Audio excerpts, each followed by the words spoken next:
Boys, we are back. It is the unknown season of Apartment 814. I would say it's season two. It's season The two. return of the Kings. -1. He will be here in the next episode. He is busy right now scheduling things, but we're back. How you guys doing? Yes, How you sir. guys doing over there? How you guys feeling? How you doing? Anima, it's been a while. How you doing, man? Bro, chilling, Relaxing, maxing. cooling on, shooting some. Cool. I like the fact that you have like Right. the background set up there. I meant to say something like that off camera, but I guess I could say it now. I like the background setting that you like I your love stream it. gets I to love that. see. I love the poster, like T with Ellie. Yeah, the T with Sonic, Audrey. Scott Honestly, Pilgrim, Bowser. Would you believe it's not a poster? It's like a whole those things you buy and actually hang up. Oh, like- actual art. Yeah, it's actual. Yeah, that's Breakfast at Tiffany's. Audrey Hepburn. It's pretty good. It's pretty good. It's It sick. brings a feng shui. Yeah, if I didn't have to work, I'd have a more visible Sonic power up box going on here, but it's all good. We'll get there. I don't have any That's- feng shui. That's the collector's Yeah. edition, right? The collector's is. edition for Sonic Mania. Right, Or- and I have the Sonic Mania Genesis behind the camera there. And then on its way is the Sonic Adventure 2 Dreamcast Sonic and Shadow statue coming. So it'll look just like basically Sonic X Shadow's Generations when I put them together. Oh, It's God. sick. This man has a pretty Thank you good for reminding me. streaming I setup. need to look up the silver statue. Let's see what I can Yeah. find out. I'm trying to get my representation up. You know what I'm saying? I got my Shogun 10 million samurai hoodie. I was gonna wear my button masher hat I just got. Neat T Lopes. Speaking of T-Lopes, love that one. yeah, speaking of, there's going to be a game that he did work on that we will be talking about at the end. Oh, does it have to The do show. Two? with Chew the show. and Chew? Mania 2. Yes. Heck yeah, bro. Anyway, Skeptic, my friend, how have you been? Well, I'm good. I've been good. I'm glad that we're back like crack in the 80s. Never left. Cracking the eight. I'll take that actually. I don't think I've ever put my face on internet camera before. So this is Skeptic. This is Skeptic, guys. Stepped on the cat. Yeah, this is Wish my icon this was is the like face that. reveal. Hold on, is that Face Yeah, reveal? what's Yeah, happening? I think it is face reveal because we didn't do face reveal. Nah. Well, me and Anima did. Oh yeah, Anima and I. you're my internet personality. It's like I never played this game before. Okay, this is my first time. Welcome. So- Welcome to the But- face reveal. It's been a hot minute. I don't think we ever did face on podcast at all, so it doesn't. No, we haven't. No. No. It's just that Sync and Anima have actual internet presences. So you basically can catch me in this exact same fit on stream. You know what I mean? Like, it ain't nothing new. Yep. Check this man out. How much music have you been doing on your stream? If you're doing any of that. It's because I'll be practicing that I'm not necessarily enthusiastic about doing it because I don't want people to hear me basically playing through my C scale on the Iwi, or trying to play on my guitar. I have to get a better setup for it, I think. But people do enjoy me talking about music, they're into it. You know what I mean? A little bit of music history, or just Yeah. how into it you are. Yeah, because I'll talk about things first I'll introduce people to a lot of different stuff, but then I'll also talk about what the whole lore of this album is, or the soundtrack or something, and then I'll talk about this sounds like this because they were referencing this from a real life song in the 80s. We say real life like it's not real music, but it's just what I'm trying to say. I'm basically making comparisons and drawing. I just get excited. I think people just like the enthusiasm, But playing music for me, it's I gotta keep practicing before I bring it to the stage. And obviously, we keep losing people. No, he's back. He's a PNG again. Yeah, he's here. I see him. Obviously, they can find you on your Twitch channel, right? The Aeon Anima on Twitch. Yeah, you can come and listen to my wife yell at me to keep it down. You can hear her coughing today. She is not going to be able to control that, so we're just gonna have that. It is the sixth season, to be fair. It is the sixth season. I just got over my sickness, so Yeah, you were sick. I saw you. I was not okay. I could not keep anything down, but Sheesh, bro. yeah, It's that time of the year though. He's gone. yeah, exactly. So With Skeptic going through his face reveal conundrum, this I man- have been I've been kind of going through, maybe if like we're talking content wise, I've been more dedicated to my second channel, the Indie Observer, rather than the Syncweaver channel, where I just Oh yeah, Indie Yeah. Observer channel. So how's that been? Like, Indie Observer. it doesn't even seem to matter that I have like 100 subscribers or anything like that. Bunch of indie developers will come up, and I've gotten emails where they were just like, "Hey, you want to check out this?" And I was just like, "What?" Well, and I made the mistake of asking why. Right? Never ask why. But I got sentimental, and I asked why to one of them, and they were just like, "Bro, the way you did." They gave like a video like on one of. I'll give you one. Born of Bread. They liked Mhm. that review, and they were just like, Okay. it's so great how you did that. You talked about us. Not a lot of people really talk about the developers or anything like that. I was just like, Mhm. I don't know. I've seen a lot of people talk about the developers at the very. He was like, no, you have no idea. And so I get like a bunch of indie codes, review codes, and I have 5 that I have to line up for. One of which I'm working on right now, which is another Paper Mario like called Escape from Ever After. Mhm. It's a pretty fun looking Paper Mario game. It's coming out in January 23rd, Mhm. and that game is evidently that game was not really too inspired because of like Paper Mario or any kind of game. It was inspired because they were bored, and it was 2020 Mhm. during the you're stuck in the house time. Yeah, bro. So Yeah. much good came out of people being 2020. stuck in their thoughts. They were just like, I should probably do something with my life. It's Right. crazy. That's exactly what they were. That's exactly the developers were with this one. They were not just bored, but they wanted to do something creative while they were Yeah. working. And while they were working, one was like, I have a whole bunch of things I can do with music, and the other one, 2 people by the way, made this. Mhm. Mhm. Other one was an animator and liked Paper Mario at the same time. Mhm. Don't get me wrong. Don't get him wrong. But he was just messing around with the animation, and some people on Reddit said, "Hey, you can make a game out of that." Hmm. He was like, "Okay." So he made a game out of that. How all greatness is made. I feel like Undertale was just 2 people. It was Toby Fox and it was Timmy, basically. Like, Really, right? Yeah, it was yeah, Toby Fox on the programming and level and the design, the music, art. or well, some Wait, of the sprites. wasn't Timmy was it did some of the sprites too, huh? did did Toby do the music, or was it Yeah, Tim? of course it was. He's a composer first, He's a composer. Yeah. Okay. game developer second. So he had a vision, and so now he makes video game music. Period. Now, between him and Carlos E, Insane and Ray Music, both making music for Pokemon, I will at least give them that much. They are out here keeping an eye out for these like, I don't know what you want to call them, like popular like Pokemon arrangers. I don't know, composers.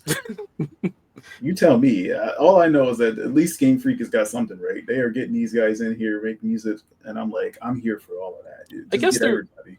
maybe they're doing right on that end, but Game Freak and me are not in the most positive relationship right now. Oh, everybody's in a toxic relationship with With Pokemon. game food. Yeah. It's I don't Toxic. Incredibly toxic relationship. Like It's you're just, gonna buy it anyway. Yeah. I mean, Like, I don't want to get into it because I know you're enjoying ZA, right? Like I you're having haven't got fun. it yet. You Have haven't you? gotten it? I've been, bro. Yeah, I just I, didn't want to talk about it because I knew like either you or Panic was going to get it, but most likely you. But I didn't want to ruin that. I have So to get it to honor him finally getting his music, even if it wasn't a main title, or even if the game turns out to be of lower quality than we would like it to be. I gotta buy it. I told myself I can't be buying that before Claire Obscure and like Dispatch. Like Really? Really? those are Really? games I have to play. I've been dodging them like the plague. Everybody and their mom has streamed them both. You know what I the don't funny know. thing is? I haven't seen Dispatch yet, but I do want to watch it. Isn't It looks Dispatch interesting. like is it $30 or $40? Dispatch? I don't really know. It's I cheap. know Dispatch is good. It's not a game for me. Not for me. I like watching people play it because it's like Mhm. an actual show to me with the Yeah, people's oh, choices, right? it's and Critical Role. They're the ones Yes. behind it. They got Yes. Staggerheart into my hands, and I'm dead seriously going to support their work with Dispatch if it's going that crazy. They're Yeah. hey, Matt Mercer. I need to shake that man's hand. I'm inspired by his voice acting, his art skills. There's a lot of things going on right now. He's doing great. And it's been something for Expedition 33. Funny thing about that game, I actually bought it day one on PlayStation 5. Mhm. Have not touched it. That's crazy. I know. It's crazy. That's I'm backlog a, energy. I'm gonna leave it up to you guys with So how Dispatch. big is your So backlog, Syncweaver? Big backlog energy, bro. don't get me started. You should see my Steam. Um, yeah. Ooh, I don't even. that's a nice segue. Yes. Let's Yes. everybody Really talk about their excited, bro. Steam But console. before we get to that, a little bit about Apartment 814 is this is your first time watching the podcast. We did have podcasts in the last season. We did streams on that. We had a bunch of guests come on, every time, honestly. But Yeah. why are we changing it up to recording? There's more control over that. I get to do any edits that may seem a little off, touch up on the audio, and then we just upload it right now on the Sync Weaver channel until I can get the Apartment 814 channel all hooked up. That's a little bit of background shenanigans in that one, but it'll be fine. That'll be up, and I want to say in about a month. The other thing is guests won't happen too soon for the first few episodes, but we will have guests. That is inevitable. It's always going to happen. Talking about that segue, by the way. The Steam console. So, Wonderful. It's been dubbed Time by to the internet. re-revolutionize gaming. so what actually I'm sure Skeptic may have actually looked into it, but Anima, what do you know about Valve and their hardware? Um, Not much, dude. I'll be honest. That's not my forte at all. I'll be square with you when I say that I know Valve did Half-Life, right? Yes. And so they're still everybody's still waiting for Half-Life 3. Half-Life and I think Left 4 Dead, right? Was that them too? I think. Correct me. I I mean, want to say yes. I'm the one who doesn't know much about like any of that, really, to be honest. I don't even know where to begin. All I know is I heard they were coming out with a console. I know they have the Steam Deck, right? Or not the Steam Deck, the what is it? Is it the Steam Deck? What is the handheld? They have the Steam Deck that came out already. Right. Okay. So that came out. What's new, if you check the screen here, Mhm. Steam has come out, and here's the Steam Deck right here. Right. By the The way, Steam Deck. I looked at the specs for this thing. It is positively more powerful than the Switch 2, which Nice. I mean, I think the Steam Deck came out before the Switch 2. Mhm. So Yeah, it's I did. the fact that it's still more powerful than the Switch 2. It's that's saying something right there. A Yeah. lot of people, Double. yeah. Double segue into the return of handheld gaming.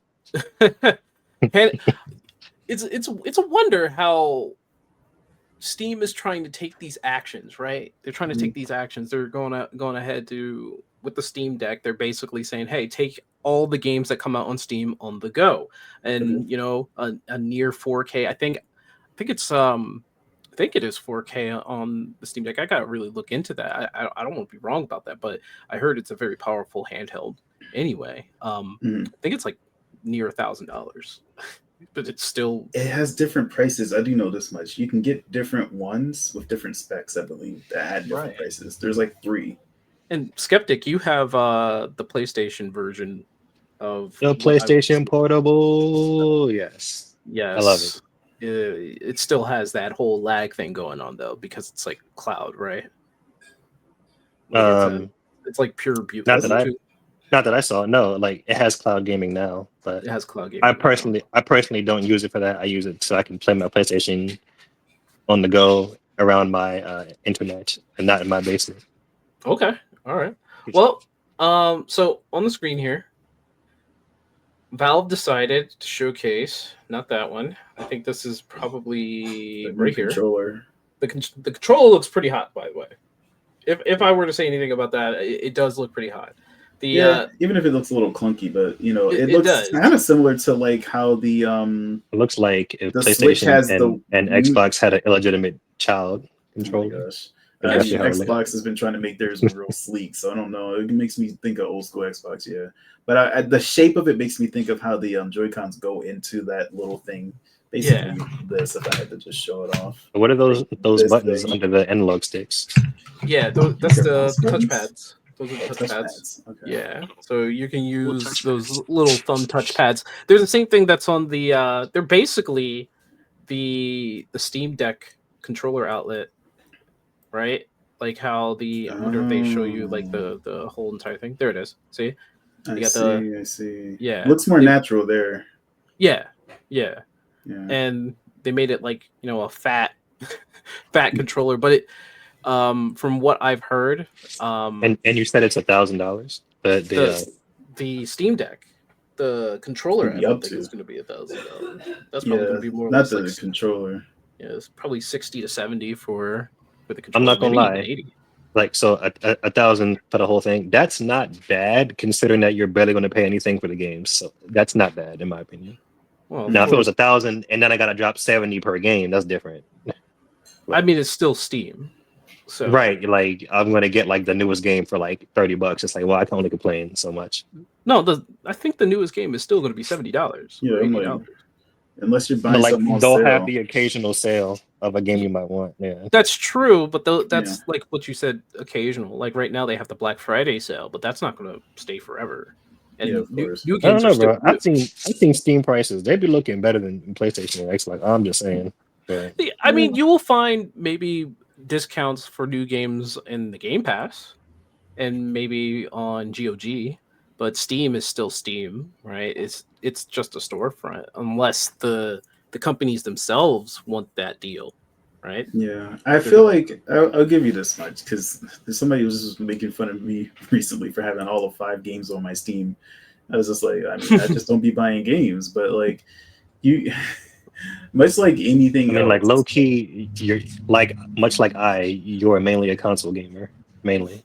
Yeah, I was gonna just say, well, and you know what? I could change that because I'm about sick of these consoles. I'm being honest with you. Like the GameCube is kind of looking like a very viable option. Yeah, that's a good way to go into The it because GameCube, the Steam I mean Cube. the GameCube. the GameCube. So that's what this is called. It's the Steam machine or the Steam box. yeah, it's a lunchbox. We're going back to the GameCube. Ew! Oh, you can switch. Oh my goodness. Okay, I'm not gonna lie. Yes. It's kind of fire. Yeah, that's- basically we're bringing this to console, and You can just make that junk look like furniture. I'm not gonna lie. Right. That's kind of fire. I'm not gonna lie. so it's AMD 4K gaming with 60 frames per second. They even put like Sega's. I'm just gonna say this right now. The fact that this game is now part of their showcase for the Steam machine, gotta give a little credence to Sega because they're making the right moves right now with that one in terms of business. They're not just linked up with Nintendo or PlayStation. It's like, no, they're here about to be all over it. But you know what's crazy though? Hear me out on this one. Like, was Crossroads really released as a game meant to be played on the Switch, or was it meant to be played on the Xbox and PlayStation, and then of course PC, Steam? Like, think about that. It's hard for me to answer really because like it feels good in all consoles. I mean, I play it on Steam, but I've heard only good things about it on the other consoles. I don't remember the last game that dropped that was specifically for a Nintendo console, like for Sonic. We kind of have this idea that that's kind of how they were rolling, but that's not what it's been for ages now. You know, mean, you're even right. Sonic Heroes was Sonic Heroes also on like the PlayStation? Do you remember? Yes. Yeah, it was a PlayStation game, wasn't it? Oh no, it was a GameCube and It was a PlayStation GameCube and PlayStation game, wasn't it? game. Yeah. Yeah. Sonic Adventure yeah. 2 was the one that, like, because that was originally Dreamcast, it was on their own console, and then Right. they ported to the GameCube. The GameCube remake. Yeah. I don't Not think it remake, ever but ported to version. PlayStation. Like literally after that, it was like multi-platform, wasn't it? You know, the comment you made before, now that you talk about that, didn't Sonic make a commercial making fun of that Mario racing game that recently came out? And They did. And is this game not on the Switch too? Anyway, I think still though, there's still the rivalry still has to be there to some extent, right? But is it really? They saw blood in the water is with Mario anybody Kart paying World. attention? They struck real fast. I'm here for that. It's like RDC World said, Nintendo, don't take the high road. What's funny is that commercial got a lot of hype, and a lot of people, I guess, our age was just like, you know what? I'm with it. I'm right here. I'm with it. We were here for that era of Sega do what Nintendo don't. We were here. Nintendo is crazy. Yeah, he's right though. That's the slogan. That's about as ingrained into my head as EAGLES Eagles. Like Sega does. That's up there with competition between Eagles and Cowboys. No, you're right. I remember the original Smash Brothers commercial, which only we would. Right. But looking at the screen, we have a Steam device that essentially is a console. It's a PC, but it's a console. You can use it simply as a console, but you can also use it more advanced, like as a PC.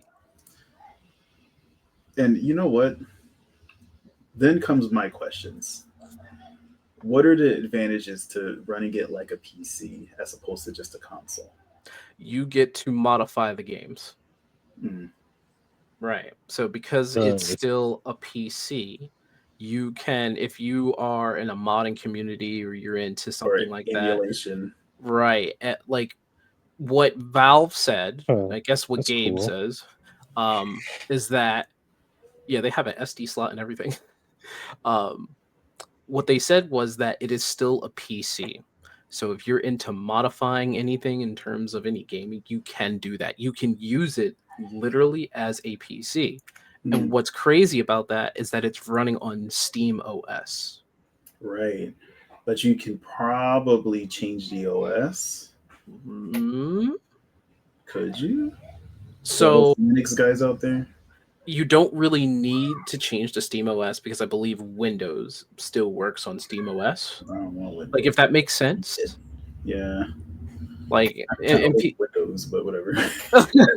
Like, I'm waiting for the day where Valve just says, you know what, we're going to make our own official OS and our own official like PC with OS kind of thing, and maybe like start giving Windows like some sort of competition.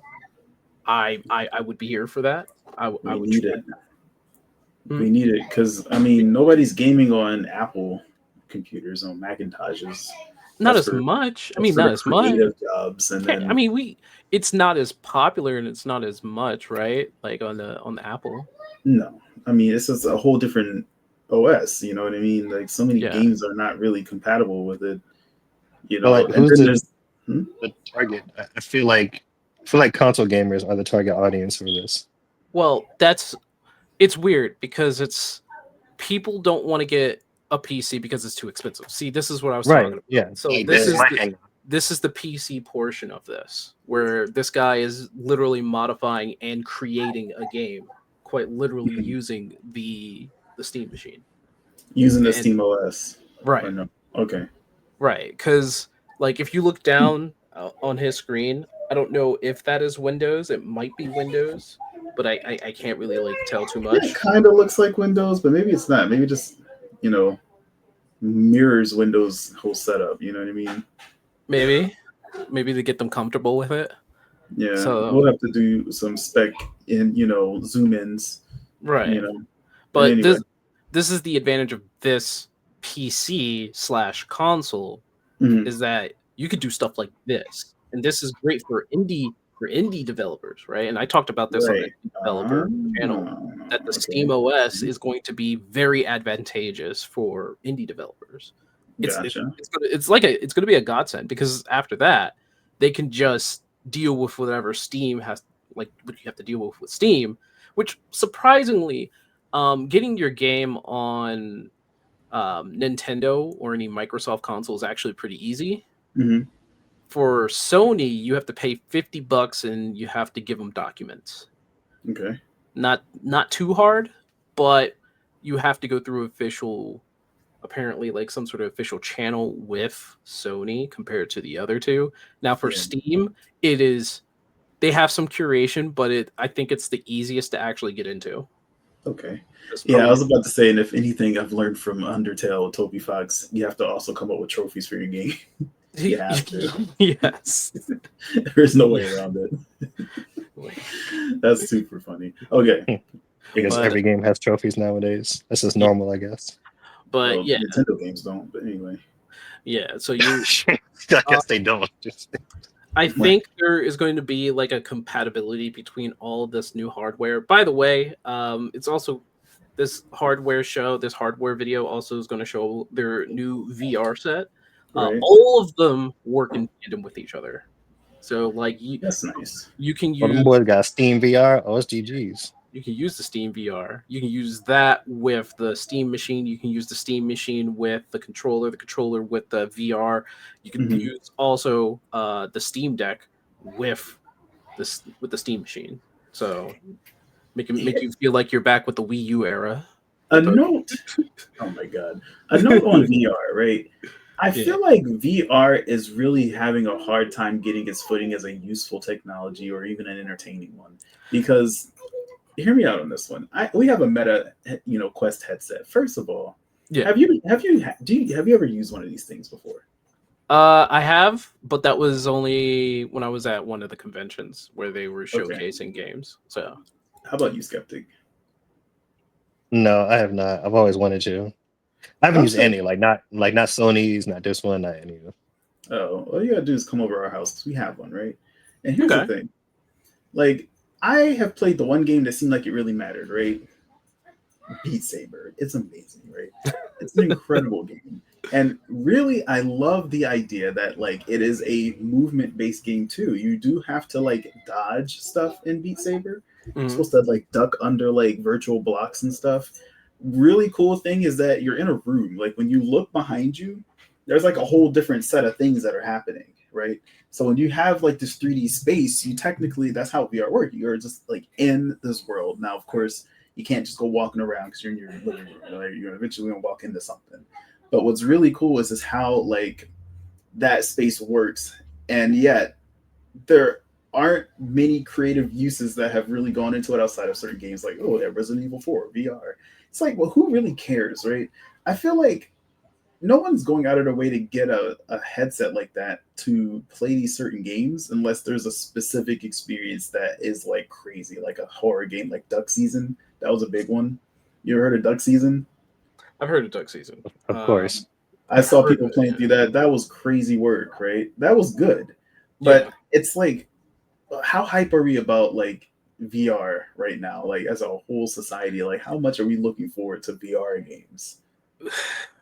It isn't really too hype, maybe because for me it's technology. The reason why I'm not really too into it, because it's like, unlike, okay, let me, and this. Hear me out when I say this. I'm waiting for when VR becomes Swords Art Online. Where I could go in full dive with the headset, full body. And that shit you would be want like real. a VR AR combo experience. You open your eyes and you're just like, okay, I'm in a fantasy setting, right? And you're not walking in your room or having to move your body. It's like, oh, that's crazy. oh shit, You're full dived in there, man. Yeah, you're going into the Black Mirror territory, you know what I'm Right. saying? Right. But hear me out. That won't come unless like people support what we already have, right? We're in the most primitive stages of VR. Even the headset's like bulky no matter what. Like Right. I have to wear glasses to see. And imagine, now I just got even bigger glasses. These are new. Well, there needs to be more exclusive gaming benefits / experiences because there's no incentive other than curiosity. Well, like I said, then you have people like me who's just waiting for the technology to get better. And then you do have people who are fine with the technology, but are waiting for the games to be properly suited for VR. So like give me something interesting to do. It's hard to come up with something that's going to engage me for that much. And then there's just the fact that like you need space. Like not everybody has the biggest homes. Like my home's small. The space that we do use for it is cramped. It's like, and then it's expensive. On top of that, like for one game that we've really played, like there's other games, but like are they really popping? It's tough to really justify a VR headset for most people, especially now the economy's starting to get all weird for most of us. You know what I mean? I say the people buying this stuff are already the people who aren't really sweating the economy. Let's just be real. But like, this isn't like the thing you buy and review. You're not like, hey, you know, jacks up the guy, hey, tell me the more to you. And it's like in the VR head. Like most of us aren't doing that, even as streamers or not. I wish I could stream Beat Saber. Really amazing. Not intuitive.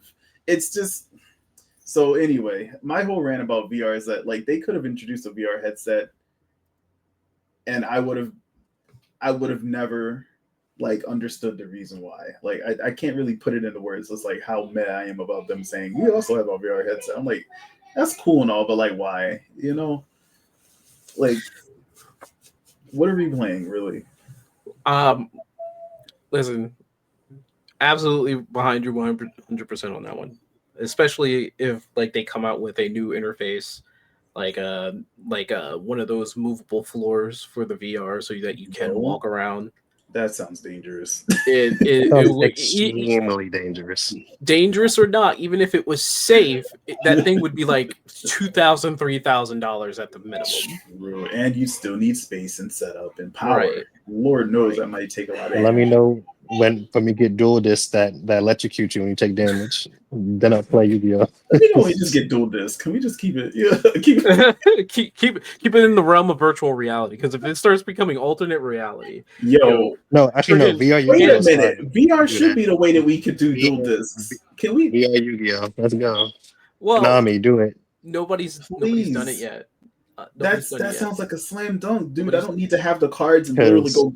I can have the virtual card. Honestly, that should be AR. That should be AR. Your glasses, your glasses.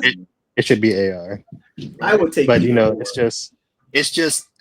I just feel some kind of way about it because I didn't even fathom the concept until like Duelist of the Roses, and we're talking like mid PS2.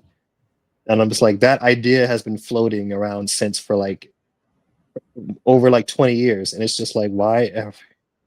I mean, you're not wrong. If you know what, if Pokemon can get their ish together, you know, we could be having virtual Pokemon battles where we're actually in the environment with the Pokemon. Pokemon's getting close.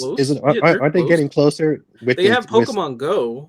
Like if you can turn Pokemon Go into like an actual virtual reality setting. We need a combination of Pokemon Go and AZ, right? And they're getting there. Like there's three. Oh, like Pokken. Some hybrid combination of those three would result in the Pokemon game that we want. Poken's kind of a stretch. I say that for the action aspect. I know that's harder to implement. It doesn't have to be like limited to the limitations of Pokken. But the thing that Pokken did, it was like it showed you what these Pokemon moves would look like in like live act like non-turn-based gaming. And it gave you, because I did not know that Lucario's Bone Rush was out here on some Star Wars types until that game. I said, oh, my man's out here like that. I need more of that. That needs to be in the main game. I don't know. There's a little bit of suspension of disbelief because I know that Pikachu's out here pulling off Electric Wind God Fist you know. I just love that Nintendo has that. Not Nintendo. We'll just say Nintendo. I know it's like Game Freak specifically, but like Nintendo has the winning components, and they're just choosing not I to. can't with that. With friggin' Pikachu coming in, Yeah, it doesn't doing like, freaking electric I'm just like Hadoukens. doing And electrics, then bro. when another random game company says, "Fine, I'll do it myself," now Nintendo wants to be all up in arms. Well, we're saving that for next time. Anyway, So- back to the screen. All right, Trying to so segue. let's move on to the next subject here. Just a little bit of trending topic news, and I want to see if I can get you guys' attention.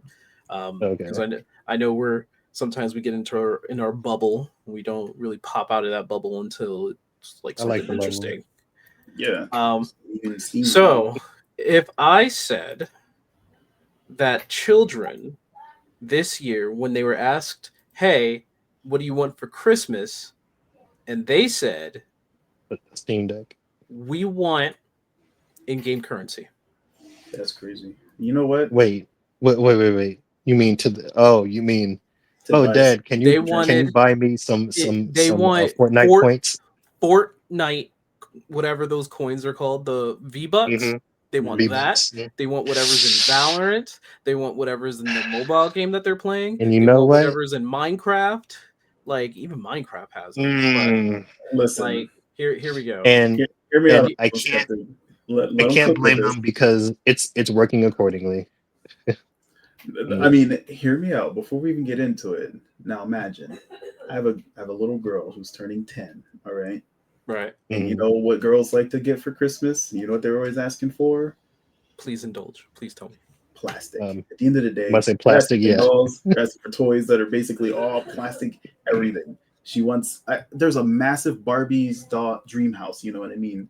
And like that's fine, but it comes with a million different things, and it's like her room is filled to the brink with stuff. She can't even manage it all. We couldn't even build a Lego set. I got the Sonic Lego set. She wanted the Sonic Lego set. I said, amazing. Where are we going to put it? All right.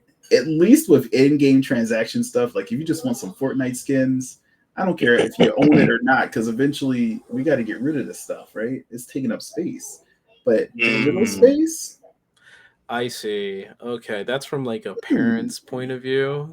I get it. I just want money and currency to get some Fortnite skins. I'm just like, Yeah, I could see how that's like a better alternative than just like having Barbie doll collection, gigantic Barbie houses, and then toys upon toys upon toys. I get you with that one. Yeah, So like I have we had a big house, devil's advocate we rebuttal for you. Go ahead. So devil's advocate rebuttal.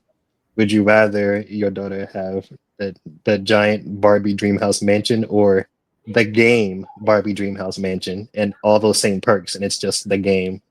Okay, I will add on to that.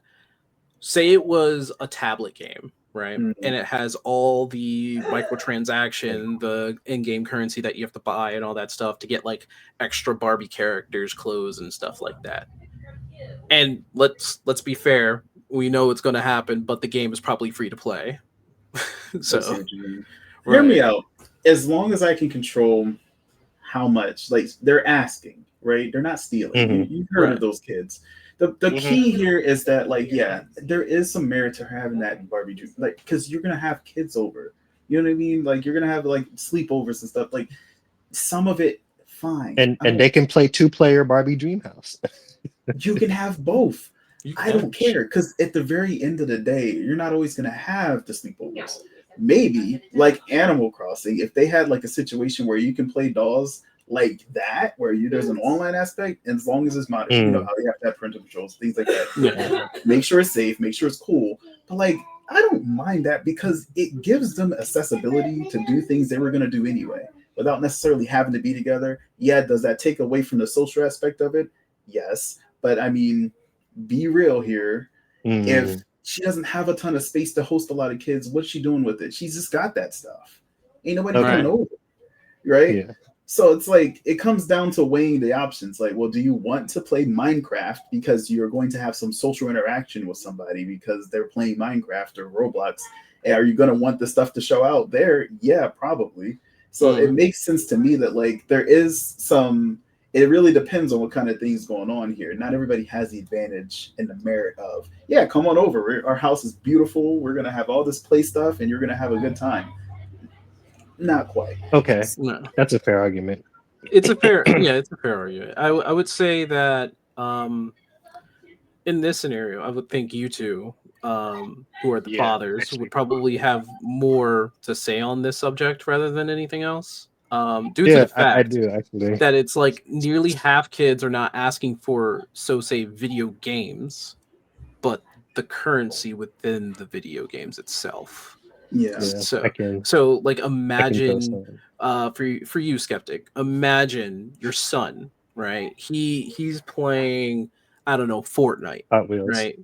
And he wants to get more V-Bucks, right? V-Bucks at minimum, you could spend like, it's like $3, $5, $10, something like that. It's the normal currency Right. exchange, right?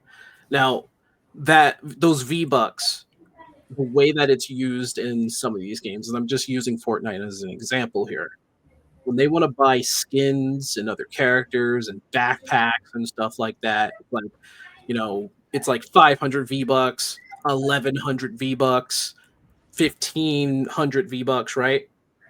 And they just want those V-Bucks to spend in the little amount of how much they can get from Fortnite. And I think Fortnite is not all that bad because they can earn a lot of that V-Bucks in there as long as they spend the $10. Play the game, spend the $10 on the battle pass so that they can get more, and they can use the battle pass currency to get the other battle pass. So they're fine. That, like, Fortnite is probably the least offensive out of all this. But what it comes down to is the fact that a lot of these kids are not just asking this on Christmas, right? But they're asking it outside of that. That they're going to want it every time they get an allowance. They're spending their allowance on V-Bucks, right? And I forgot, I think I deleted the article, but there is an article that talks about dark patterns that is not just affecting adults, but it is affecting kids and all this, to basically get them into the habit of this. Yeah. Which is both, it's both a smart thing that the companies are doing, but at the same time, it's like, if you understand what they're doing, it's like, wow, can't believe you're doing that. Kind of scumbag-ish, but it's like, I think it's an age thing for me. I feel like Anima's daughter is at that age where it's manageable in the sense of, like, it's easier for you to explain to her why she cannot do this for 6, 7, 8 hours a day. Versus me, and my son is like 4 and some change, and he does not understand why he cannot do this all day. Like, his brain is not developed enough to understand that this needs to be limited, and he's just like, well, it's fun, and I should be able to have fun forever. Now imagine, you have the right go about it. You have the right go about it because I count you two as responsible dads, right? Now, there are plenty more people who are not really that into, like, they're taking care of their kids, but they're not really. They let the tablet take care of their kids sometimes. You're right. The technology is raising the kids, and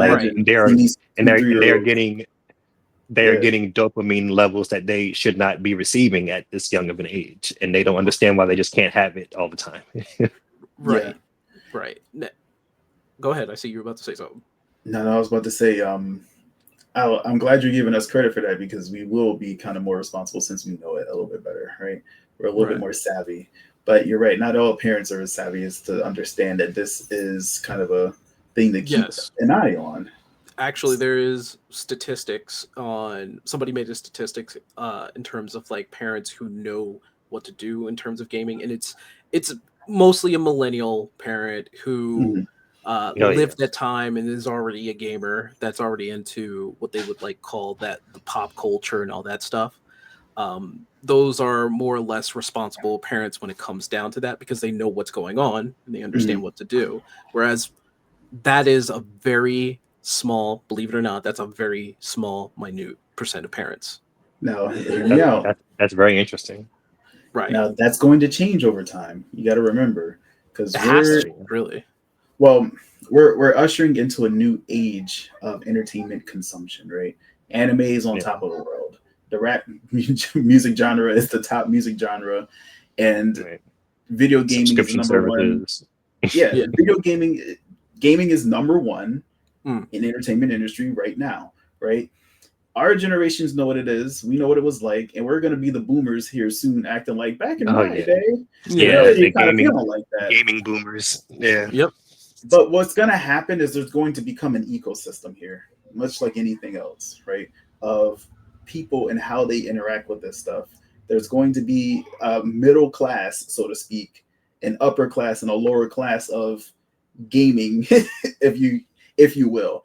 People who are going to use the currency and use the currency and use the currency and use the currency and use the currency, not really thinking about the fact that they have other responsibilities with that money. There's going to be like a middle class of people who kind of consume it, but they don't let it consume them. And then there's going to be a higher class. And I'm not talking about how much money in this sense. I'm not using this class as an example to say, oh, these people can afford a lot more. These people can afford some, and these people can't afford anything. It's more so like, there's going to be a level of sophistication with handling this that's going to come down to the exact same thing it would have been to have your kids handling pointy objects, right? There's still a level of responsibility that comes with having regular toys. You know what I mean? Making sure you don't swallow small plastic objects, right? Like making sure that this sharp thing does, like being responsible with how they're using it, making sure they're not using it as a weapon, making sure they're not throwing it at stuff.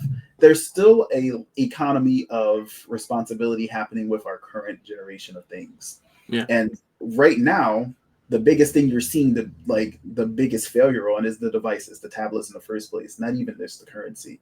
The in-game currency is the next level. But like right now, even just having the kid consume screen time, like it's a pacifier. It's right. You're already starting to see the different. levels of it. And like that's the argument back and forth. I keep hearing people say is like, oh, we have to, like, why does it have to be limited? Like, like I see people say we didn't limit yours. It's just like, yeah, but ours was limited by default because it was secluded to this console and this television, right, or this handheld device. Right, it was secluded to the device. Now it's on demand gaming. Yeah, they're born into the Wi-Fi. It's not the same. Our parents was if they were parents that saw us play a game all day, they would kick us out and say go play outside. And once you could not touch the console, gaming was done. Nowadays you can access it so many ways. And I don't know about you guys, but we only had so many TVs in the house. So it's like when they wanted to watch TV, get off the TV. Get off. Mm-hmm. Right. Yeah. If you didn't have your own TV in your own room with your own game, you were stuck. Right. So you sitting there playing, like I'm remembering when I even had the Game Boy, right? And the Game Boy comes out, had Pokemon 1995, 1996 or 1995. Yeah. I know it's like 1996 or 1997. I had Pokemon Gold, but even that, like my parents did something clever. I hate them for this, but I only got to have like 1 hour of the Game Boy, right? Which was fine. But I was only allowed to switch out the batteries once a month. So the batteries would run out and I can't play for the rest of the month. Broski, that's wild, sir. Before there were chargers, right? Right. So, I mean, it was clever because it's like, I can't play for the rest of the month. I guess I'm going outside, I guess. Yeah. Game Freak's like, Meanwhile, my so like, how about the SP? How about rechargeable batteries, LED screen? We'll fix all that for you. Honestly, that was just the next step anyway. They should have did that from the damn start. I don't know what they were thinking, but hear me out. Meanwhile, my gamer dad encouraging the use of gaming even before it was a thing, right? That's the whole idea here. Like I am a second generation gamer, believe it or not. My dad was already on it back when it was barely anything, And so naturally, I'm like, man, I sure wish I could play this Game Boy in the dark. Oh, here you go. We'll just attach this thing. It was my Game Boy Color, and it'll shine a light. And there now it's nighttime, and I can still play. I'm like, thanks, Dad. Oh, so you didn't have like an oversized lamp that you had to shine on your screen with the glare on it. And had the magnifying glass, bro. Yeah, I didn't have any of that. None of that, bro. Oh, sweet. Like I didn't have that. This man had the light with a magnifying glass, probably with like the freaking holder. Bro, I had a rechargeable battery pack, brother. We didn't wait for the system to have it natively. It didn't even come standard, and I had it. So Anima had encouragement. Well, I had ignorance. Like my mother was not aware of. I was just, oh, I want this, and that. Okay, cool. I had Birthday, it Christmas. Here you worse. go.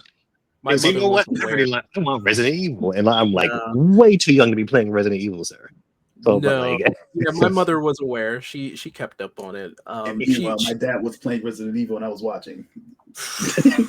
my dad too. He was playing Resident Evil, but he liked to play. He liked to play all man, types of games, man. that's crazy. We should have not been low key. We should have not been playing Resident Evil at like 7 years old. That's pure nonsense. We should have not been doing that. But That wasn't the worst because really, I shouldn't have been listening to DMX uncensored as a kid either.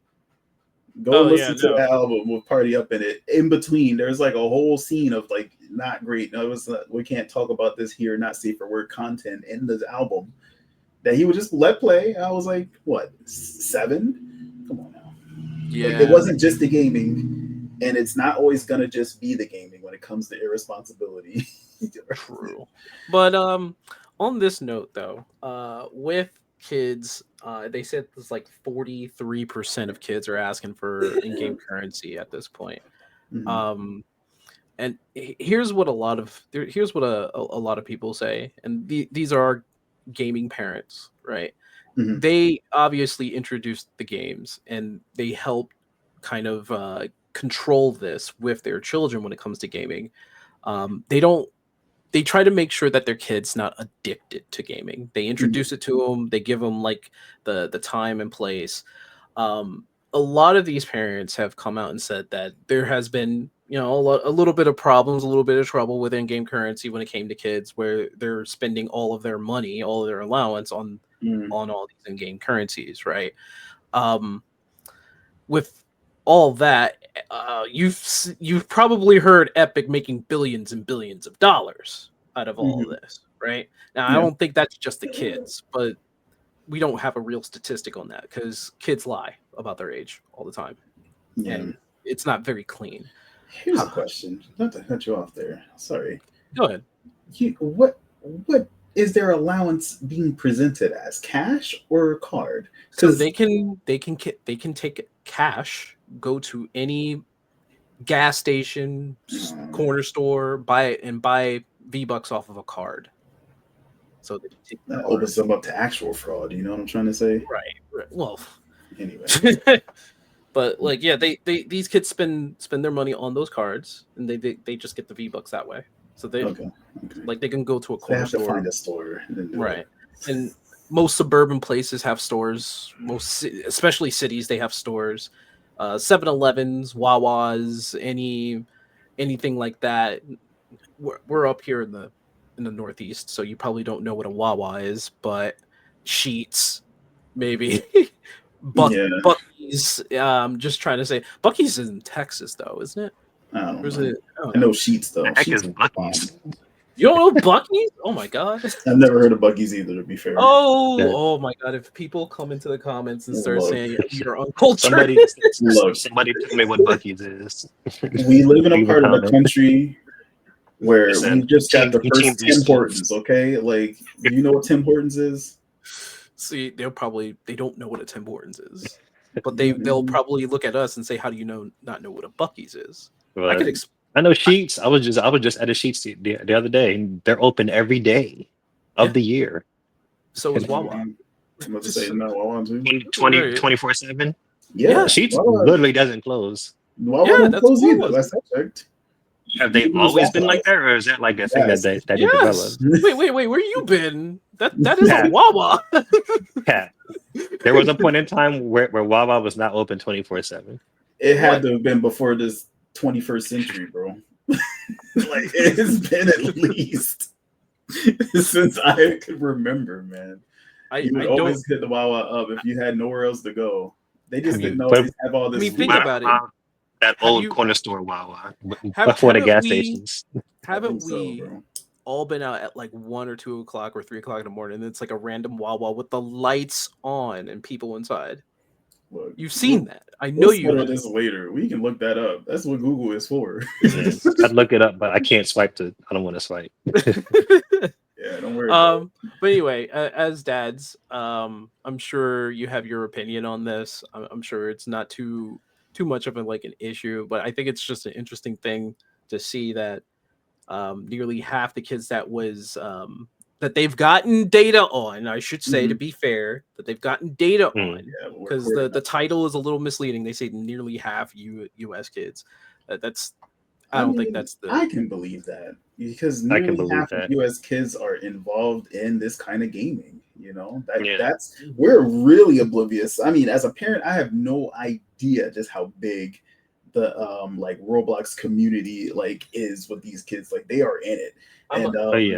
I'm gonna say this now. Minecraft, Fortnite, and Roblox are like the holy trinity of We'll talk about Roblox next episode, because there's a lot that needs to be broken down, unpacked there, and their what's going on with them in general. But I can believe it. I've already said my piece, though. It's like, it's like anything else. You just need to moderate it, man. Like, if you're not that's all you have to do. You're not good with it. If you're the person buying all the skins and this is like microtransaction city, your kid's gonna follow in that example, just like anything else. Yeah, I mean, look at all the sports games. Look at all the sports gambling. Oh my god! I mean, adults are just as bad, but adults have more credence of their responsibility than kids, obviously. But you can get a problem just like brother. There's at some point too much of anything. Trust me. At some point, whether it was this podcast or next podcast, I would like everyone's up to date opinion on like free to play. Because what did we talk about? Like premium versus free to play, and we'll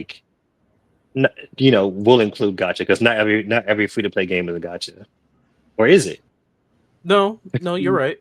You're right. Not every free to play is a gacha. Actually, the gachas are always free to play. Yes. I feel like you said updated. So yeah, you're right. We have talked about this, but now we're gonna revisit.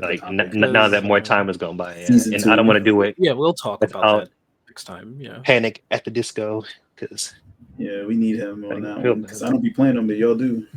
Hey. Because I gotta ask y'all about that. Really, both you and Skeptic and Panic about that. The one that I've been playing on PlayStation that I can't think of right now because I haven't played in a while. Anima, whatever. You're the last person I said it to. Sigweaver. What's the console MMO? It's not really MMO, but it's like the console MMO. Is it? It's just on console. It's just. It's like recent, like it's coming out with like new stuff and stuff like it. Not Diablo, but the competitor. You mean Path of Exile? Thank you. Good Lord, I couldn't think of the name. Yes, Path of Exile was one of those. Like, is it free to play? Yeah, I don't remember paying for it. Okay, yeah. Yeah, it's free to play. It's free to play, but I have spent like $70 on it because of in-game stuff. Right. People had like a misconception of it. Because people paid for it in the beginning. Like, I paid for it to get in early. It's early access. That's different. Right. Yeah. I paid $30 to get in early. That's why I paid for it. But I paid. But you got stuff. They gave you stuff for it. Yes. Yeah. Yes, they did. And then it came out free to play. So you would think, oh crap, it's free. Yeah. No, there's always a trick. Even Path of Exile. That game has something in there to incentivize you paying for something. Exactly. Like, I don't mind spending money. It's just that give me something worth purchasing. There's like a difference between what I would say is free to access versus free to play, and we'll talk about that next week.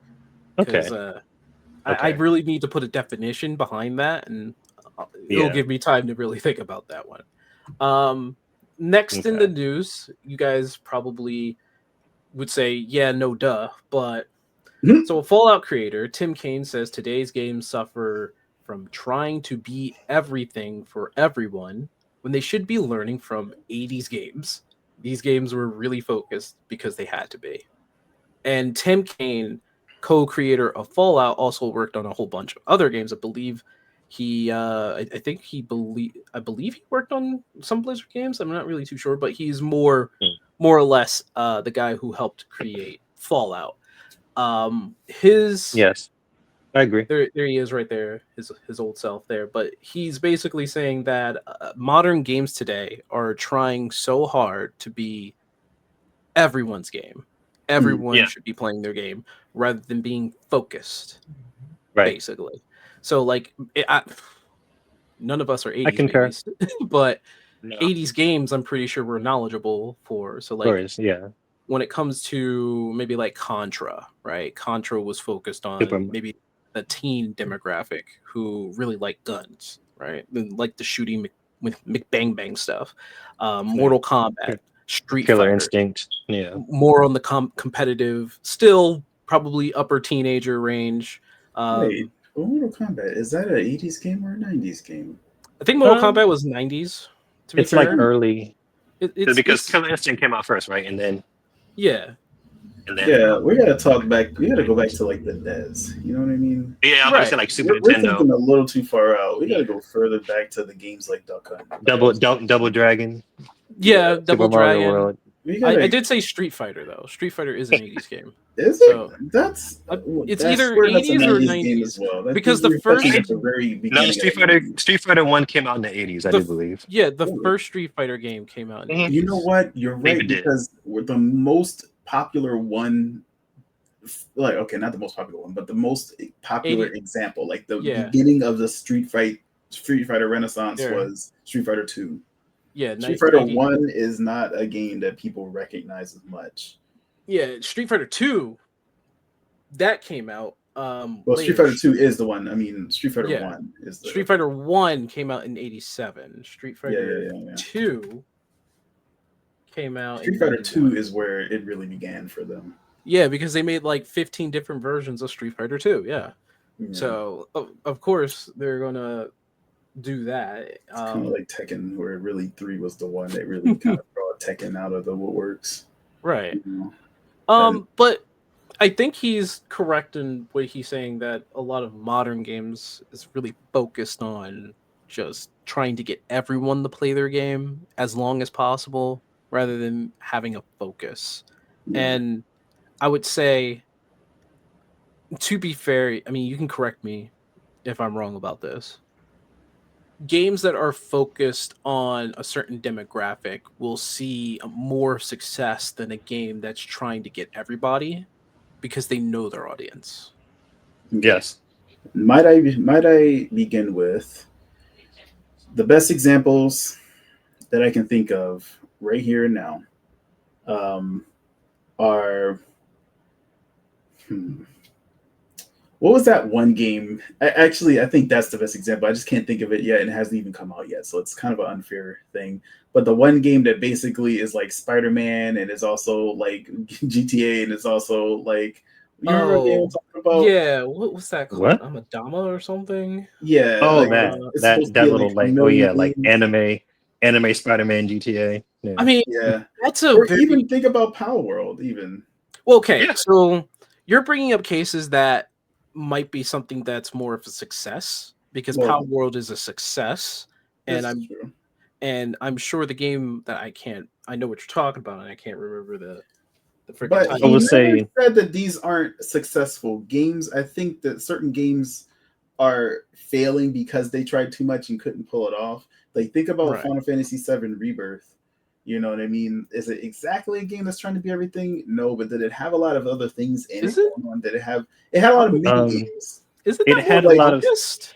It definitely had a lot of things that I will admit firsthand that I cared less about. Like what's it, Queen's Blood? Like, I didn't care about it. In fact, I thought it was a waste of time until Anima told me to give it more chances, because I was about to outside of the little bit that the game makes you do, I wasn't finna do any of it.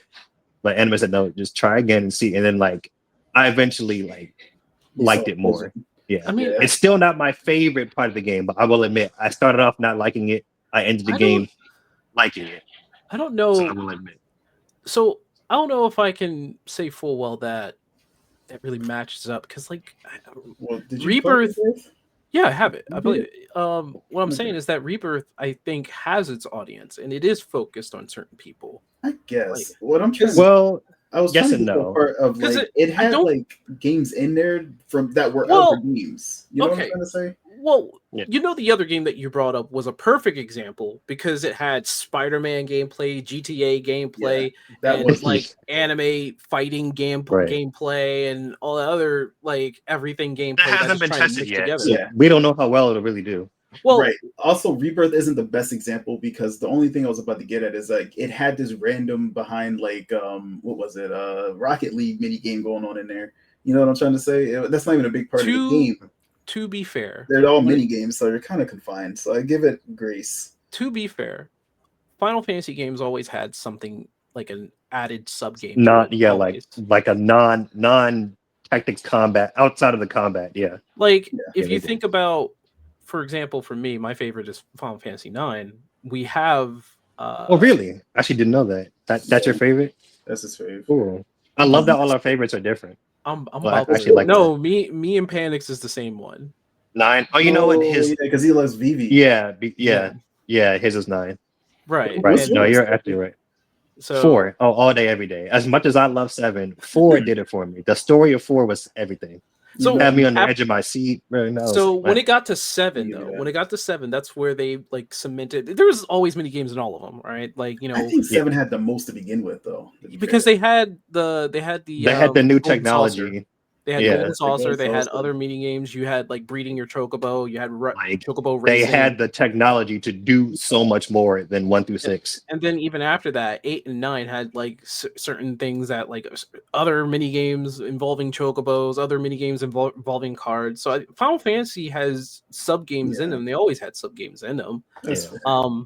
But But modern how many had a dedicated area? Like, how many had a gold saucer? You know what I mean? Like, really? No, that's why I say 7's a bad example, even for a Final Fantasy game. technically 2. Technically 2. We're talking about 14. 14 13? and 7. 14, but it's Okay. better than 7. 7, 13, and 14. We are going to let 14 slide. 14 is going to slide because by default it is an MMO. Yeah, that is So it has to. Yeah. But getting on topic, you're right. That game that I mentioned, I can't even think of the name of. Can you think of any more that are like just so many different games at once? So what I believe what Tim Kaine is saying when he's like talking about like everything for everyone is that, for example, they wanted to make this it's hard to explain, but if you think back to what was the game that was basically only lasted for 3 days. I forgot the name of that one. Let me it was the one that was trying to be a hero shooter, but it didn't work out to be a hero shooter. Couldn't tell you. But that game is, let me see, hero shooter that failed. Well, why you look at that up? Here's my question. Because I'm gonna give that was fast. That was fast. You know what? We're gonna leave that game alone, bro. Well, it's an example because it is an example because it was trying to cater to wait, which game? Conquered. So it was trying to cater towards people who like hero shooters, but it was also trying to cater towards people who were into like longer types of investments when it comes to time. So they put in wasteful daily things to go into all the time with in-game currency. They also try to, and take this as you will, they cater to like a crowd that's more theatrical crowd, like theater kids kind of thing. So I'm sure that there's plenty of great examples that I can't think of because I'm not the one that plays all the games. You know what I mean? But here's my counter example then. So then the focused game of today, you know, that we can still see it as it is. Kirby Air Riders. Yeah. That Claire Obsidian Expedition. Claire's, yeah. Well, Claire Obscure. We'll give it Obscure. There you go. Yeah, that's a pretty focused game. Obscure. Yeah. Well, those are focus games, right? But like, if I were to give you a counter, I would say Mario Kart World. Yeah. Actually, we said like the poster child for it, like Grand Theft Auto. Is it not? No. Grand Theft Auto is focused, I believe. Is it? That's Because you can do. yeah. You can do. There But are it's so many. all It's a sandbox, though. At the yeah, end it's of a the day. sandbox, but it's still related to the one thing. Right. Like Is it though? Yeah, I have to say, like, think about Animal Crossing. Okay, yeah, that's a focused one, that's focused. and it caters to a certain crowd. You have to think aesthetic. You have to think demographic. You know what I mean? Like Grand Theft Auto knows who its audience is, and it appeals to it. But Now, if go ahead. Now, does I that guess mean that I guess it doesn't I have might a be broad audience? misunderstanding. Okay. No, I might be misunderstanding what you mean by focus. It's like because it's like So I'm thinking about end game, but maybe I'm not. I'm okay. misinterpreting. So when I hope I'm saying this right. When I say focus, when we say focus, these are games that are pointing and looking at a certain crowd, and they know who they're trying to Okay. direct everything that's Okay. developed in there is for them. Whereas Okay. what Tim Kaine is talking about is games that are just all over the place. Games They that are like too unfocused and how right. what their game direction is and who their audience is. Okay.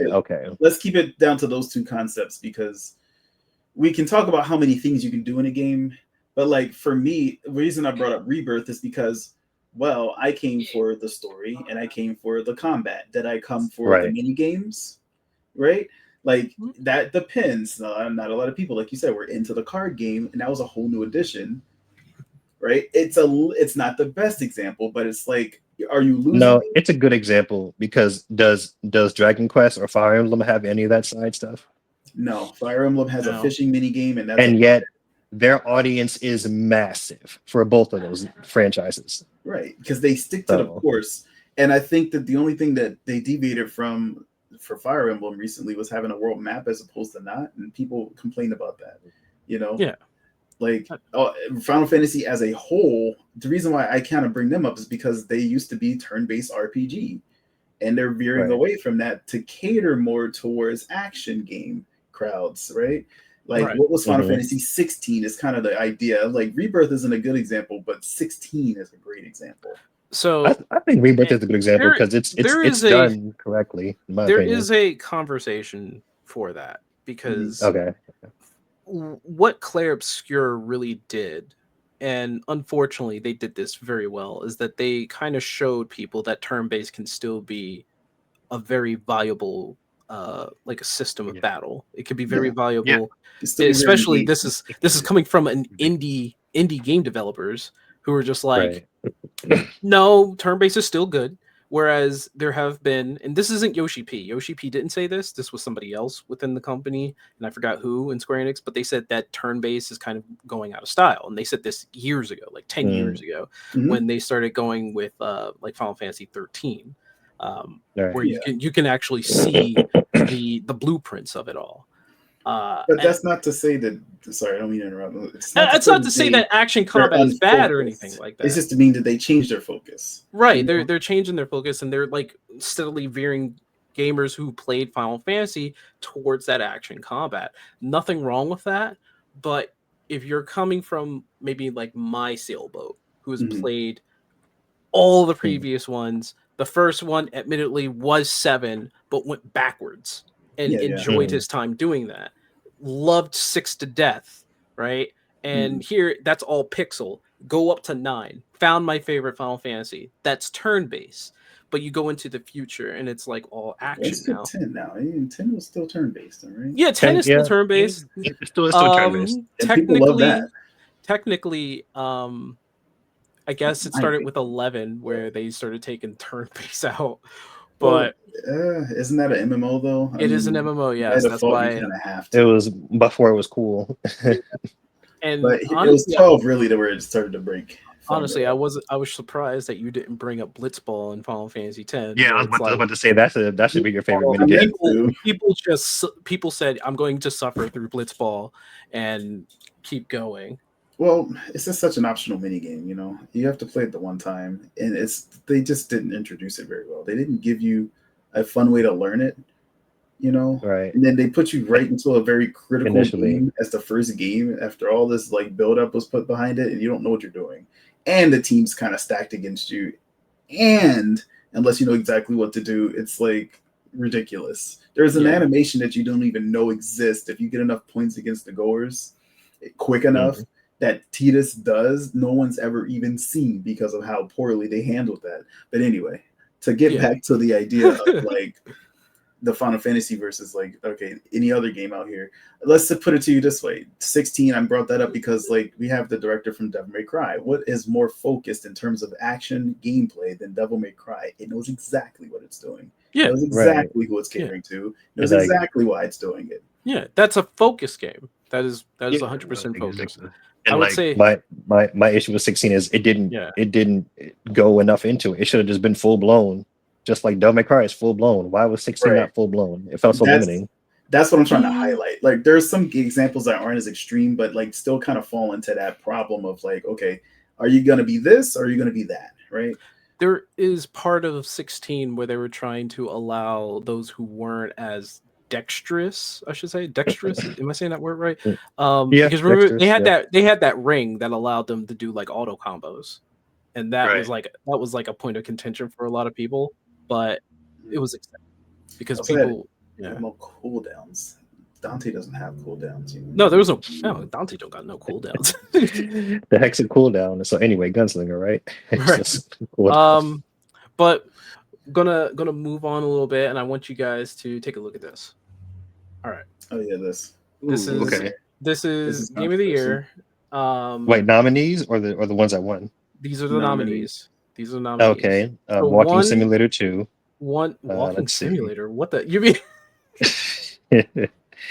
Let me stop playing Kojima. To be fair, I've heard good things about this from the people who played it.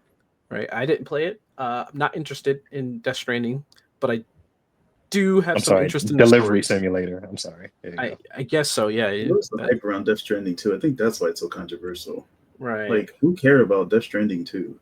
That's a good question, but it's still Hideo Kojima fans. But it could be here because so and so. Yeah. Wait, go in order because I can't be. So Clair Obscure Expedition 33. Okay, that has my point. That has my vote, and I haven't even played it yet. Just based off of Donkey Kong Bonanza, Hades 2. Hades 2, Hollow Knight, Silksong, and have great chances. Kingdom Come Deliverance. Now, I'll give Hollow Knight a close second. I want you to understand this, Claire. I want you guys to understand this. Okay, so out of all these games, 2 of these are from straight up first party AAA, Nintendo and Kojima. Right? Yes. This is AAA. Is like not Kojima's AAA.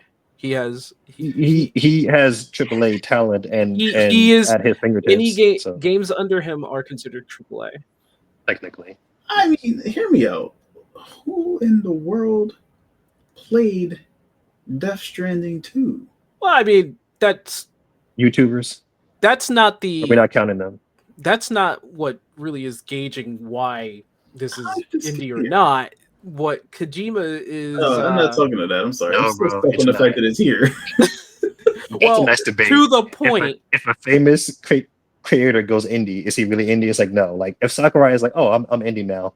Let's not joke. Let's not kid ourselves. So Sakurai he can't because Kojima's size, I believe, is like almost the same size as From Software, and they're AAA.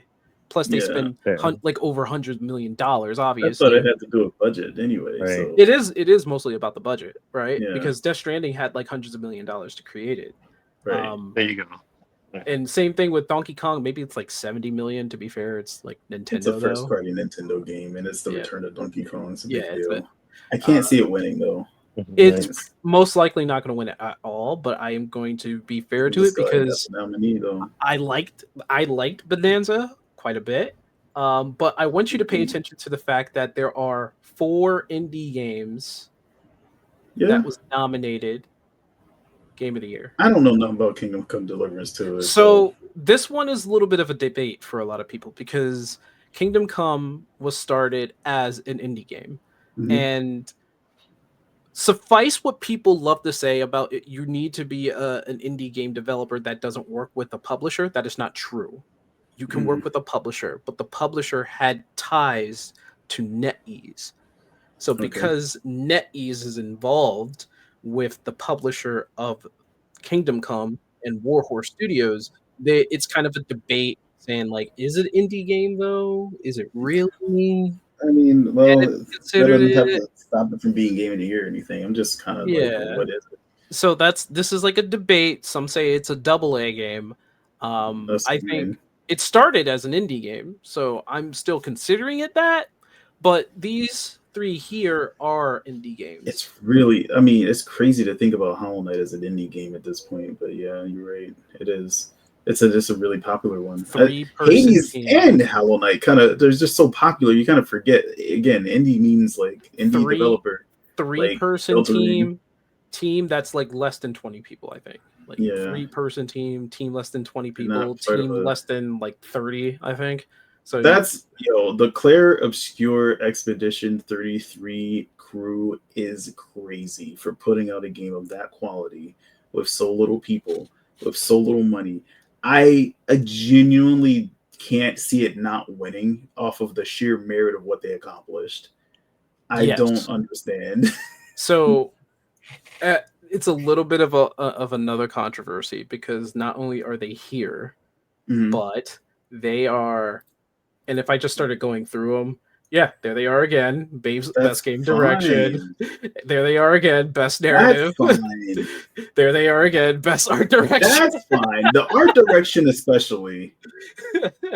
Listen, I'm voting all four of those things. Are you crazy? This isn't the first time we've seen the game show up in all of these categories. The fact is that they're in like 11 of these categories. Good. 11 nominees. Yeah. You love to see it. You know why? Game is a masterpiece.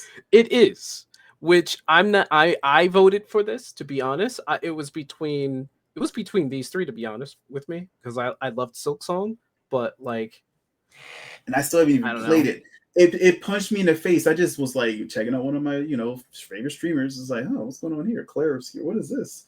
And then like I just happened to come in during the very beginning of the game and they punched me straight in the face. Right. I'm struggling to find games that hook me in, bro.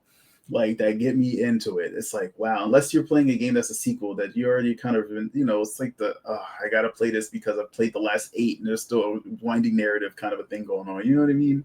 Like, yeah. But is it really hooking me, or am I just playing it? Am I going through the motions? That was like Kingdom Hearts 3 for me, because it was starting to get tired, and so, it really now it's really bad. I don't know if I'll be playing 4 because I really want to. Somebody has to tell me it's hot liquid magma, and that's why I need to play it.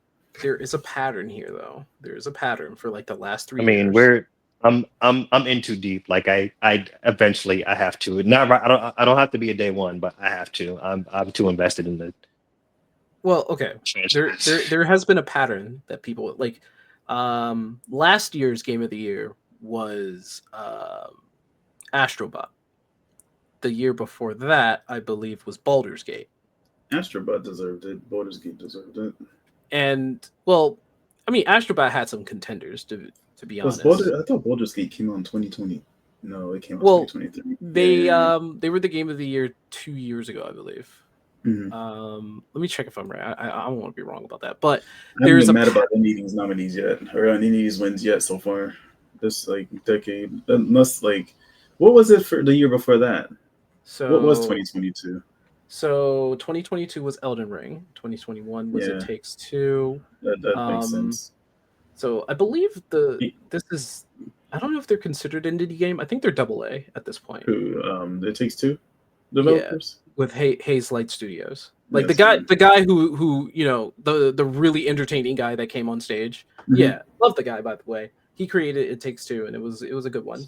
2020 was The Last of Us Part, and Sekiro. I haven't played Sekiro yet. That was 2019. I know that game made a lot of people mad, but I do feel like it definitely earned its game of the year because it wasn't a bad game. Last of Us Part 2. Oh, that was being nominated or the game of the controversy. So, Last of Us Part 2. I'm gonna die on the hill and say it didn't deserve it, but I'll be fair. What was the other nominations again? I feel like because I was rooting for Remake, honestly.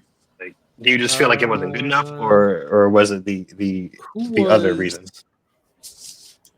I think the very reason why people were mad at one is the very reason why it should have won. It moved, whether it made people feel something good or feel something bad. It wasn't so So, much the fact that it was, and But we've was it talked a about bad this. game? No, it oh, wasn't a bad okay. game. So No, for right. 2020, it was They took a risk, Ghost of huh? Tsushima, Doom Eternal, Animal Crossing, New Horizon. That The honestly could have, game you spent thousands of hours on. yeah, that could have Um, won. Remake, Yeah, I was rooting for remake. Last of Us Part 2, and Hades. Honestly, okay, let's talk about that. I know we've been here before, but real quick, like Okay, realistically, remake couldn't have done it. Not enough people, right? not enough people. Animal I mean, I Crossing could see couldn't have that. done it. Also, not enough people. Was it an important game for a lot of people? Yes, Yeah. but did just But everybody play Animal Crossing? That was its I first feel time like really reaching that it big of an audience. it mainly got nominated due to what occurred that year, in my opinion. No, Yes, it I would say definitely so. needs a Yeah. Game of the Year nomination for sure. Like it truly did make a difference. Hades, absolutely. I feel like a lot of people thought Hades should have won. I think that was the people's So choice. the what people thought was actually going to win was remake. People thought remake was Really? going to win. Yeah, remake was I mean, I like was biased. I can't. suffice the thought process. People who didn't even play it thought it was going to win. I didn't know That's that. that's how it was. It was not a perfect game by any means. Looking Right. back at it in hindsight, But it it had a was lot of problems. but you got to But remember like it. the You got to hype of a remember 7 remake has been right. in the works since You PS3. got to So remember 7 remake was so important to people that when they saw the PlayStation 4 thing where it was just a tech demo with Cloud Yeah. just jumping on the see, and train. like that's how far back it was. It was a PS3 tech demo. Oh, But you PS3, know what? right. It's Right. important to Right. gamers, but like I feel like Animal Crossing reached more than just the core gaming crowd. You know what I'm trying to say? I'm trying to It, get like in Hades. I'm No, trying it to say did like, because mm, because my girlfriend is one of those people who just one of those non-gamer gamers who never played Animal Crossing. And for that to be your first one is crazy. Think about that. well, it's yeah, important. I mean, it was important for 2020 because it helped a lot of people get through the pandemic, right? Like Yeah. So like a lot of people that was their first Animal Crossing. A lot of people, I would right. imagine. yeah, it was Right. mine. I feel like the reason I give it up for Hades is because it was an indie game, and Ghost of Tsushima was great. Like The that's not Yes, it with was.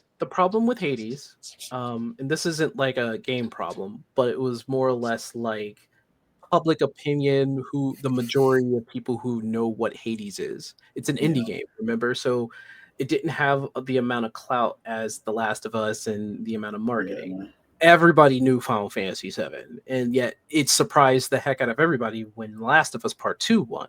yeah. And the other one, if it wasn't going to be remake, it would have been Ghost of Tsushima. But you know Now, what? Yeah, it would have probably been Ghost of Tsushima. I want to say, well, yeah. I guess it just really depends on how you feel about it. I'm biased. I love Final Fantasy, but my thing is like seeing both remake and rebirth lose the game of the year. It's like okay, rebirth is a much better game with Yeah, it's an much even better. Like I stronger wasn't soundtrack. like I'm not trying to be biased, but I feel like that was some robbery. Wait, who won over it? Astrobot. who yeah, I so Astrobot people say was the safest nomination and basically the winner because you got to remember this is like the Emmys. So you have people who vote for something in terms of like the popular choice, and oh then you wait, this have is a popular. This is a vote. That's a popularity vote. no. Yeah, I'm trying to define it here. So game of the year is separated by judges. They're the yeah. ones who are actually voting, and judges usually do their own thing, No, you're right? right. You're right. You're right. The popular vote is cast aside to like when you know how in Game of the Year they'll say like and then and the whatever of People's the year Choice was, Award or yeah, like something. people, yeah, something like that. People voted for I believe it was Final Fantasy VII Remake for the Player's Choice Award. Okay, okay. So So the gamers Mhm. chose the right game, and then right, Last of Us Part Two was. But you know what? You know what though? Hear me out. Look, The Last of Us is the kind of stuff that you adapted to film and show. Like which is what happened.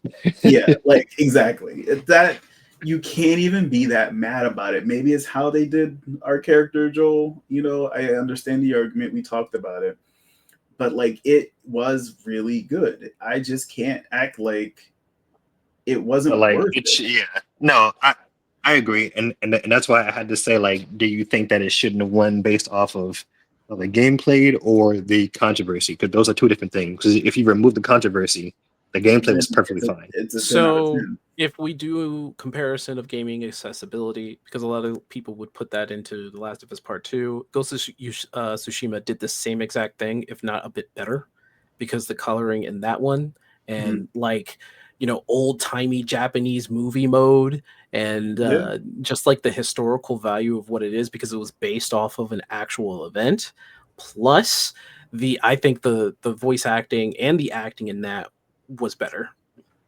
So what it came down to me for was the story, because if I'm going to choose between shooting somebody in the face and slicing somebody in the face, gameplay, I'm biased. I'm going to slice somebody in the face.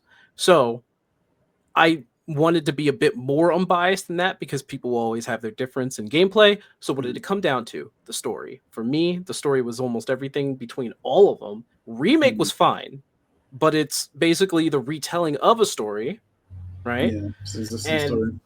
And when it came down to The Last of Us Part 2, I didn't like the story.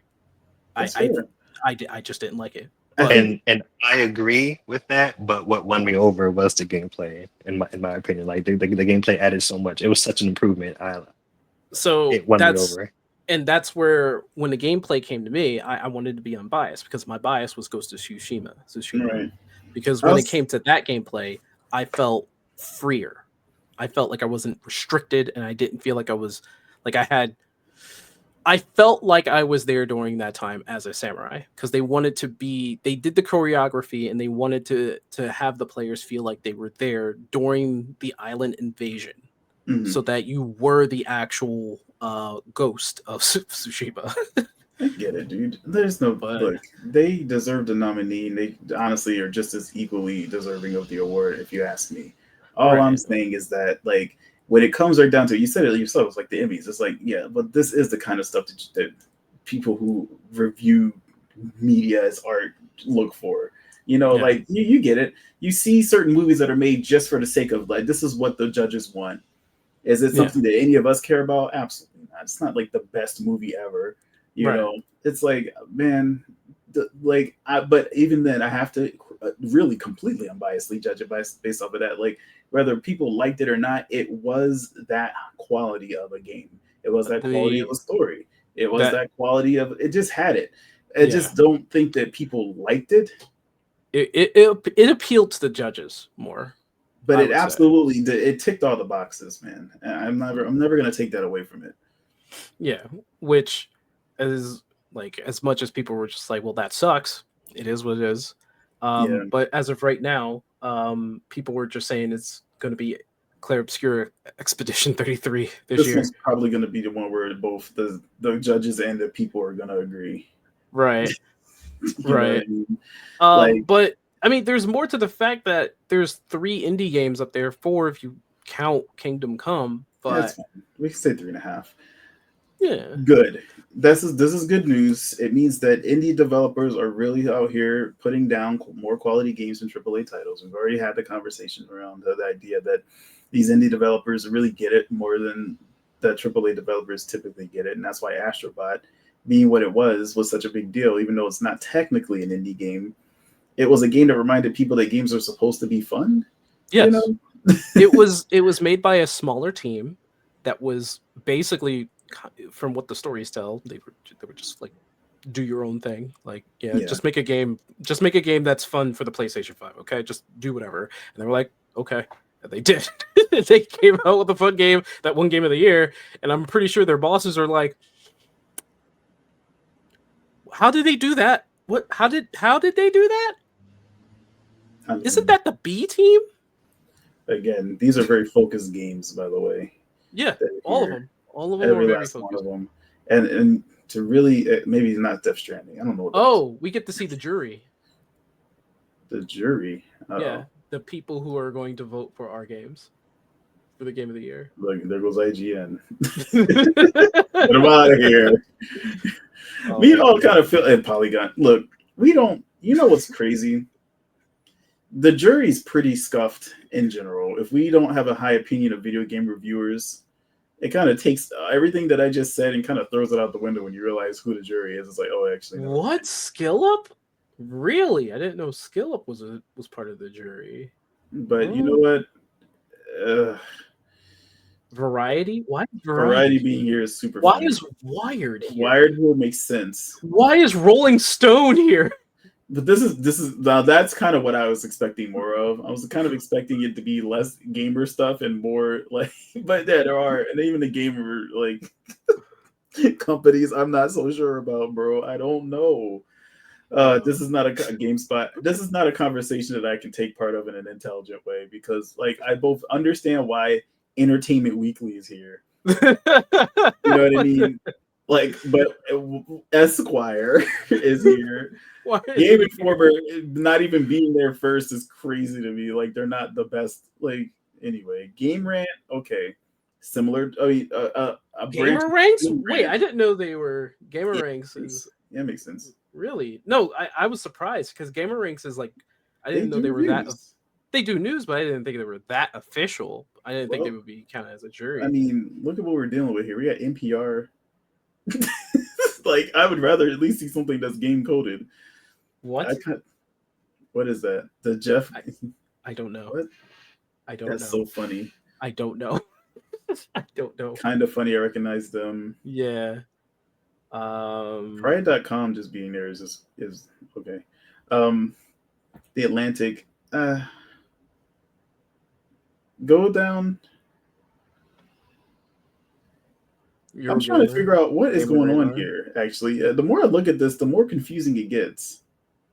I mean, Games Radar, Eurogamer, I know most of these. That's what's so weird. It's like I see them and I know them, and it's like some of them don't make sense, but like then you remember some of them aren't great, right?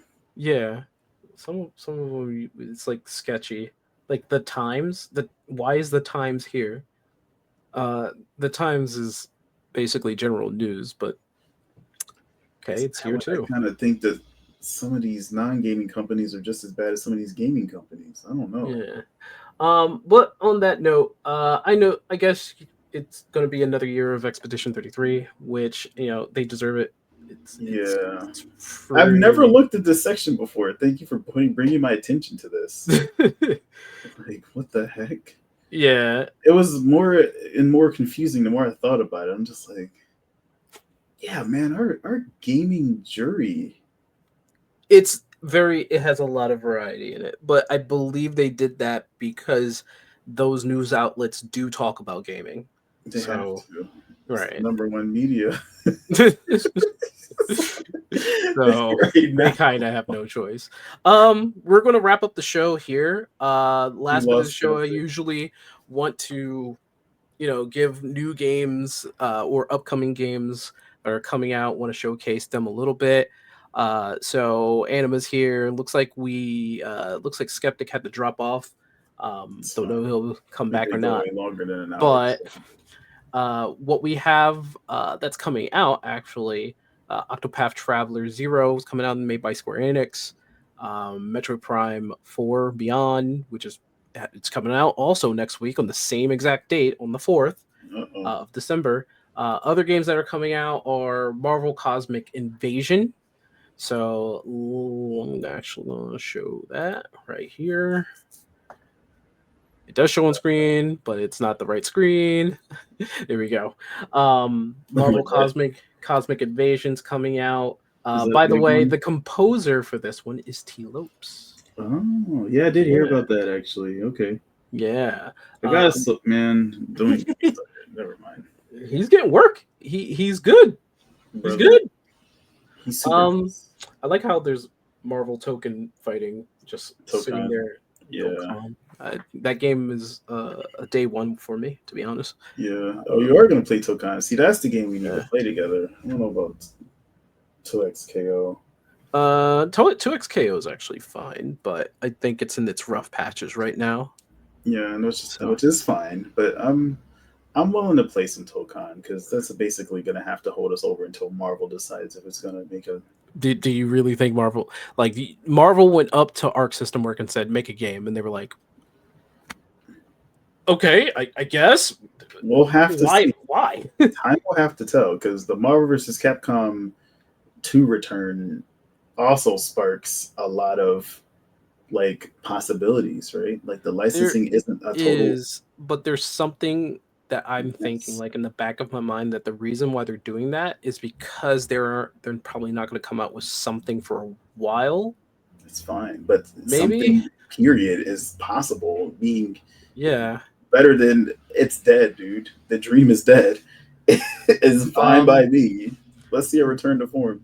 Go so ahead. we got another game called Skate Story. That's coming out also on December 8th. Skate Story I've heard of. Looks like it's another indie game. But I believe there's also maybe like a demon or I don't demon know. demos. It A says, demon? Yeah, yeah, just escape fast to destroy vicious demons. So I was on point somewhere. like yeah, a little But dyslexia moment. there is You gotta say also demos. this interesting game called Viewfinder, just as well as a visual puzzle game Hmm. that's coming out on also in December. I believe, does it give you a date here? It says initial release date was 18th, but looks like Viewfinder's coming out on Steam, I believe. What does it say? It's coming out December for the Nintendo Switch. Okay, so it's coming Okay. out on the Switch. That's why. One last thing, speaking of the Switch, we never really dove into, and I think it's on us for not, giving him the platform for it. But the slow but sure return of handheld gaming. I'm not gonna give a whole lot of credence to it now that it's in the aftermath. But I will say this: yes, next topic we should make sure that we lead with that because he's got a good idea there. Like, where the heck did this desire for these portable consoles come from all of a sudden? And like, to Um, what extent are they going to be? that's How likely are they to hold the same water as the original handheld gaming consoles? so the reason why handheld. I don't think handheld really died because mobile's always been a thing. Yeah, And console, it's not really they're trying to bring back handheld. They're just trying to shove themselves into the market of mobile. So like for the Switch, for instance, the reason why that was such a huge success is because people can take their console on the go. This is especially for Japanese people who mm, really couldn't stay at home a lot because they're very big in terms of working class, yeah, and their phones was the only things that they had on them. So Nintendo just did the smart thing and said, "Hey, why don't you just take your Nintendo on the go?" And they yeah. took their Switch, Which isn't new which technology, by the way. right. Now, like, does that translate to the rest of the world? No, I don't think so. But for those who want to take something on the go in the Americas or in somewhere, in the West, whether it's Europe, Canada, Mexico, South Africa, or anything like that, they have the choice to do so Yeah. at your own discretion because Well, some places ain't nice. let's save this one for the next time because I have my own thoughts on it as well, Yeah. and how people have taken to mobile gaming and just how much more of that is going on that we might give credit to. So you're Right. right. But yeah, that'll be next time. Yep, that will be next time. So this is the end of the show. Thank you guys for watching. Uh, Apartment 814 is now back, folks. I hope to see a lot more people come through. We are going to be here. The schedule is going to be the upload is going to be a little bit different, but I'm going to figure that out. That's on me. That's on me. That's my responsibility. I'll figure that out. Wait, I gotta say this. I was about to tell you, I was like, how much you want to bet his phone died? And then he gave us the heads up. Yeah, I'm saying that out loud. You bet I am. Because he vanished. I want to You say gotta- that I want to give him benefit of the doubt that he's a very busy man. And I mean, y'all both family guys, so like your wife or your daughter can come through the door. His You're right. partner and You're his right. son can come downstairs and say, "Dad." But You know, I repeat. He said it. He told us just now. He confessed. Okay. Listen, just letting everybody know, like that's what happened. Okay, he didn't just abandon us out of nowhere. All right, you wonder why Skeptic got all quiet. He's going to die. It's okay. We'll get there. But don't worry, folks. It's the return of the Kings. I'm glad to be back. Yes, thank you, Anima, with more kings. Thank you, Skeptic, for joining us. You know, you can hear us in the ether, I'm sure. He said, "Let me in." Let him in, bro. He's back. But for all intents and purposes, where can they find you outside the podcast, sir? Oh man, I'm streaming on Mondays and on Thursdays these days on twitch.tv/LeAeonAnima.